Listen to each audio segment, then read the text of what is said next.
If I was faced in this situation, I'd probably kick it. You're not going to shoot you? No. Why not? Because there's somebody back there. It's as simple as that. How police will not take an ounce of risk with their life if it means they're going to be put in danger. And that's just such a weird position to have when you chose to be a public servant. Like, I wouldn't want to be a butcher at a meat market if I was a vegan or if I was an animal lover. It's just not. And then petition and try and get my job sued or fired or shut down because they're killing animals. It just wouldn't make sense. There's no way that would be okay. People would laugh me out. But for some reason, police officers are allowed to fear a dog running up to them, discharge their weapon recklessly, and kill an innocent bystander. An Arlington police detective who investigated the police shooting of a homeless woman said the officer on trial for killing her should not have fired his gun. Ravinder Singh is charged with negligent homicide for the 2019 death of Margarita Brooks. Singh tried to fire at a dog coming toward him. Tonight, when a detective was asked what he'd do in this dog attack situation, he said he would just kick it, not fire his weapon, kick the dog. Fox Sports' Stephen Dial has been monitoring the trial and is live tonight with more. Stephen? Steve, as you mentioned, the late portion of the trial today was the lead investigator from the Arlington Police Department saying that if he was in that officer's situation, that he would not have shot the dog, knowing that there was a bystander, who we now know as the victim, was nearby.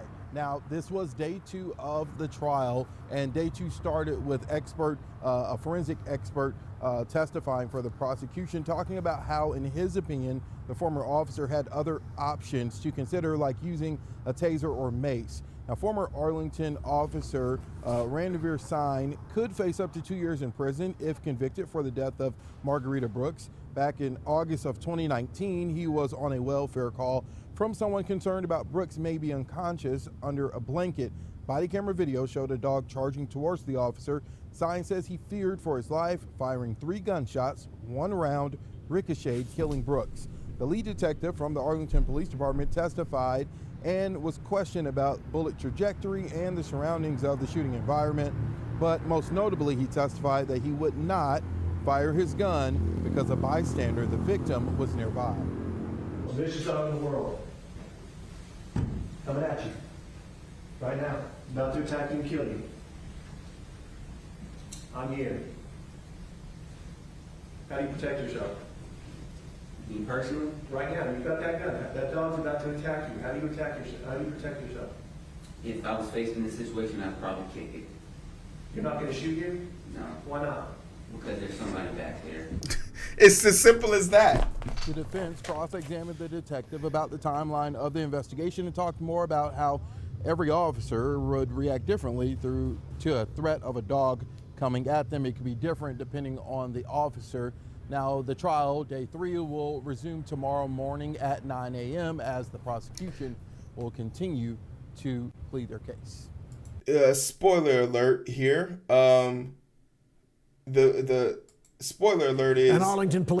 The spoiler alert is that they've reached a verdict today, this morning, and the officer was found not guilty of reckless homicide.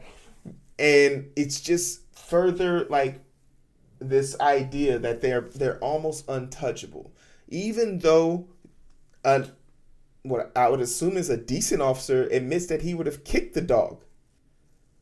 But nah, she's poor white woman. Can't give him an inch.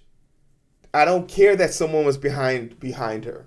You know, that's the same situation they gave with Breonna Taylor when they said, oh, we're not going to charge you for killing Breonna Taylor. We're going to charge you for the possibility of hurting other people in the apartment. Bitch, you hurt someone right here. You killed him, in fact. So, you know, all these stories combined, they just lead to this very weird image where it's just like, what situation?